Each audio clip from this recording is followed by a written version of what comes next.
চাঁদে আর মঙ্গল গ্রহে তো আমরা যাব করছি। মুহাম্মদ সাল্লাল্লাহু আলাইহি ওয়াসাল্লাম কি চাঁদে নেমেছেন কখনো?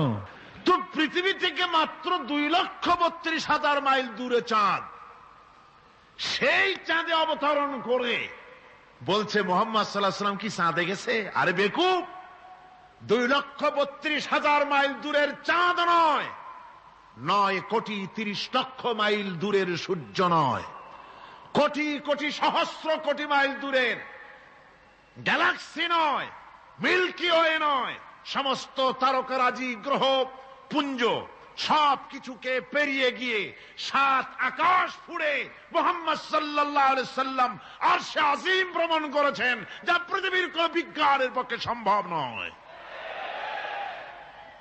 সুতরাং মুহাম্মদ সাল্লাল্লাহু আলাইহি সাল্লাম সর্বকালের সর্বযুগের সব ব্যাপারে শ্রেষ্ঠ মহান ব্যক্তিত্ব।